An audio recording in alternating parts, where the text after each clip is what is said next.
It's a pleasant homecoming for me as well. The World Bank and Nepal government have been long-standing partners. Partners in development, partners in policy development, of course, infrastructure development, and a lot of different things. World Bank is a huge source of knowledge base for us in developing different policies for Nepal.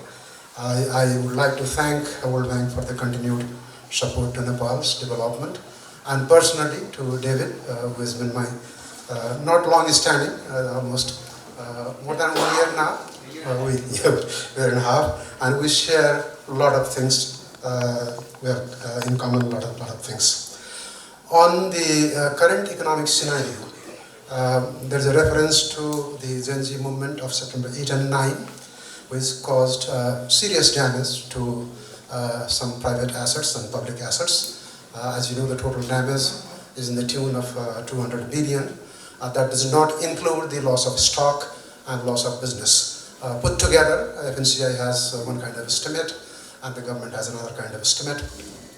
But the scenario of economy, the estimates of growth for the current year and all those things, I possibly beg to differ from my colleagues of World Bank. You may have your own estimation. I have my own estimation. To be on the point, as you said, the service sector may suffer in the rest of the year.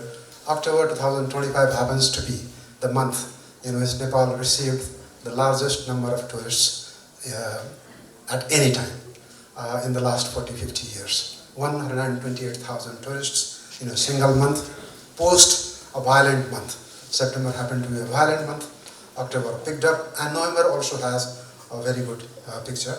On the other activities in the service sector, things appear to be good. I do not say they are very rosy and very good, but the proxy indicators that we use oftentimes to measure the performance and the heat of the economy is the value-added tax collection, which essentially refers to the consumption, the customs collection, which refers to both the output and also consumption, because more than half of the imports we make is for the manufacturing.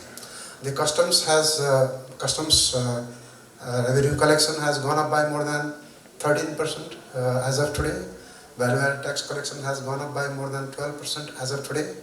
Excise collection is nearly 20% over and above the last year's number. So excise basically comes from manufacturing. So what do you see about the picture of manufacturing, of service? Is quite different from what my colleagues in the World Bank saw. So we'll sit and do the discussion. But ultimately, the numbers will prove when National Statistical Office releases these numbers, maybe around the middle of this Nepali fiscal year and end of the English calendar year. As soon as the damages were known to the government, within a period of less than 7 days, we came together with a collective policy response to the damages caused by the early September violence, and that was the business recovery plan, as we call it, which is a document produced jointly by Nepal Rashtra Bank and Ministry of Finance and other development authorities. In the past, there was a time when there was oftentimes a conflict between the monetary policy and fiscal policy. One policy remaining silent, the other becoming excessively aggressive, and as a result of which there were negative outcomes, or there were other consequences, negative consequences of the policies intended to alleviate the economic problems. This time around, it was a collective effort, and we tried to address whatever was possible and whatever was in fact requested by private sector. I'm happy to report here, I think it will be corroborated by our private sector colleagues, that everything the private sector told us at that time was adopted blow by blow. We said that this is the moment government should be generous, this is the moment Nepal Rashtra Bank should be generous, and we addressed almost all of those.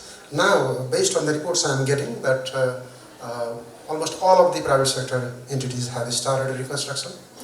Along with that, government agencies also have started reconstruction. You might see the buildings around Sridharwar complex or within Sridharwar complex, and also outside Kathmandu Valley. In many places, tax offices were totally burned down, all files gone, customs, but services resumed immediately, and most of them have moved to safer and better places, either reconstructed or relocated. So those things are happening, and we expect that the full-fledged reconstruction on the public sector side, mostly the municipalities and provinces, will begin very soon. Just as the recommendation or the analysis made by the Nepal Development Update November 2025, the misallocation or misappropriation of government resources or low prioritizing, those things were also addressed immediately after the formation of this government within the first 5 days itself. The system, not me or not me in the Ministry of Finance, but the system of the Ministry of Finance identified projects which are not prepared. There was no groundwork at all, or projects which were in the book, but you could not locate where the location is. The system identified such projects, and in the spirit of allocating efficiency or making budget more responsive to the needs of the economy, nearly, if I state the numbers would be very high. I think 1,200 plus small projects with no value for money, absolutely nothing, no contribution to the GDP or employment or anything else, which could have been possibly misused to benefit the political party cadres, were dropped. They are currently on hold. We are examining still whether some of such projects were really the need of the people, whether such projects had the basic initial work complete, for example, the design, the estimate, and the possible completion period, because you cannot start a project which has a life of around 200 years. As my colleague just now presented, that even the national pride projects have a lifetime of 41 years to complete and give benefit to the people. So we would like to shorten that to maybe about 5 years or 6 years. So within the, if possible, within the medium-term expenditure framework. My distinguished colleague, Dr. Khanal, I also happen to be Khanal, and Dr. Tilly Khanal had given a report a long time ago. We are implementing that report to ensure that the resources government has is used properly, and many of the government offices also have been done away with.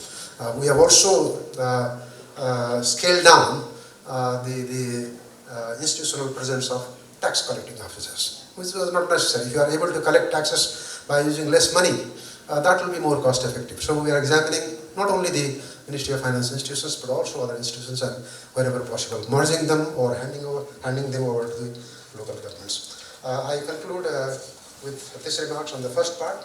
On the second part, the major findings, these were discussed with me for several weeks before I unexpectedly and to my surprise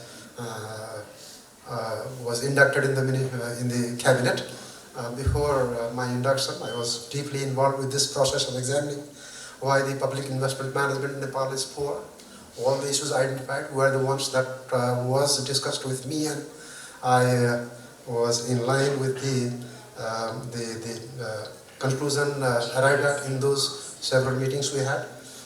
Many mundane and obviously looking things have become a very important and very critical thing, like felling a tree for a very important national project, national pride project, taking over 2 years, 3 years, sometimes absolutely becoming impossible, and project totally stalled.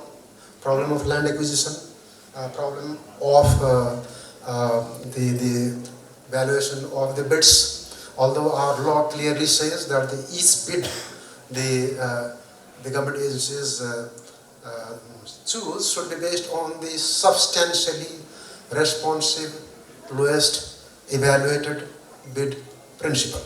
That does not say it should be lowest bid. That has 3 other qualifications. It has to be substantially responsive and then evaluated. So you need to evaluate not based on the cost, you need to evaluate based on the technical competence, based on the financial competence of the potential contractor or the bidders. So because our system and people oftentimes would like to avoid the risks, what they do is they take the easier path, and the easier one is to examine the numbers. They are visible. But examining the substantially responsiveness, going through all the documents presented by the bidders, verifying with relevant agencies. People don't even verify how much accruals they have, how many contracts they have already taken and not fully completed in time. So you do not do the proper homework and get trapped by lowest bid. So we have to fully require our agencies to fully comply with the spirit of and the wordings of the public procurement law. In addition to that, if in spite of doing all those things, if you suspect that the bid is very low and there is no possibility that within that given amount the contractor will be able to complete the project in time, the questions should be asked. And this is what the recommendation the Nepal Development Update is making. Very good. So we will definitely address them. Except for the growth scenario forecast, I fully support the conclusions given by this Nepal Development Update. I thank the Woolbrand team for producing this excellent report. Now I would like to add a couple of more points. Group here and also my colleagues will be expecting that you are the ones who were chairing this high-level economic advisory reform commission in the past. What are you doing now? That might be the question. And also evidence-based policy making. Whatever you're doing now is trying to implement the commission reforms, recommendations, and not only the commission recommendations, all the recommendations made in the past. For example, the recommendations made by Dr. Khanal's Public Expenditure Review Commission on the PFM side, that's the most important reference document for us. On the macroeconomic reform side, the High-Level Economic Reforms Commission had given a number of reforms. Those reforms that are possible under the given legal framework, those reforms that are possible under the current institutional framework, and those reforms that are possible under the current mandate of the government. The mandate, basically, I would like to reiterate and repeat, they are related to holding election in time, number one, improving governance, number two, and eliminating corruption. In all those these fronts, we had a number of institutional policy and procedural recommendations which we are implementing. To cite a few examples, the improvement in the trade facilities or reducing the cost of doing business for international trade, we immediately introduced the online valuation system requiring the custom officials to follow exactly what the GATT valuation rules say and not go by the arbitrary problem-creating diktat that they oftentimes issue for the valuation of the imported materials. So that is under implementation. We are reviewing the full audit system and saying that this has to be faceless in the future and creating less hassles and problems for the taxpayers. We are pushing the taxpayer services further out. The outreach has been increased to municipal level, which will happen within a year, but immediately 52 different municipalities and 77 districts will have taxpayer offices. So that will ease taxpayers at least to get the PAN certificate, to deposit taxes, and maybe get some kind of services from without any hassles.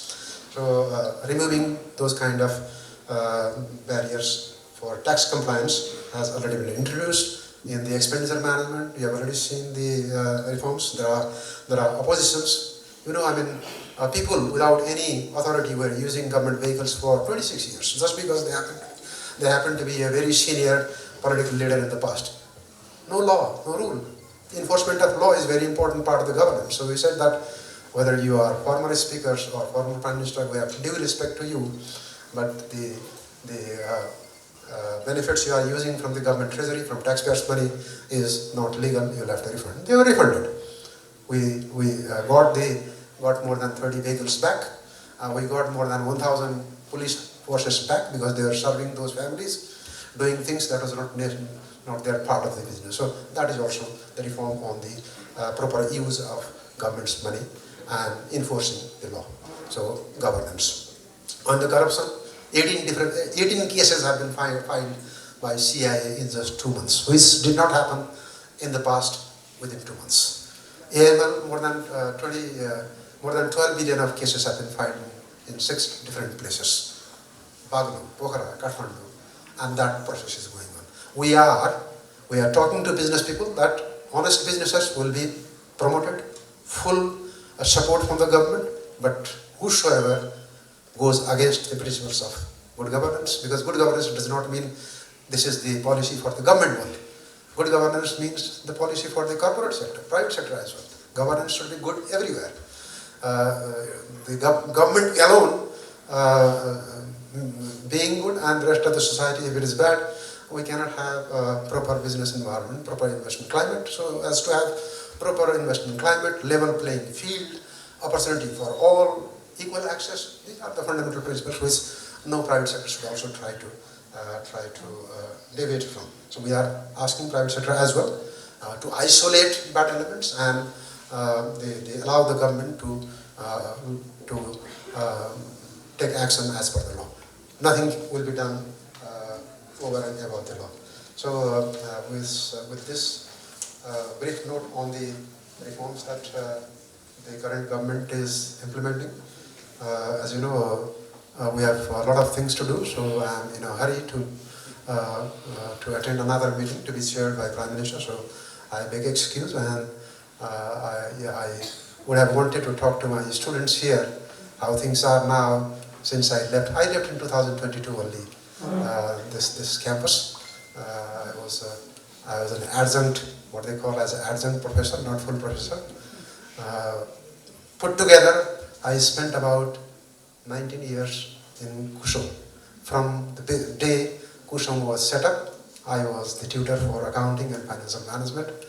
And when I closed, I took over from Achyut Wagle. He was teaching business environment, very complex topic. I taught business environment when I left in 2022.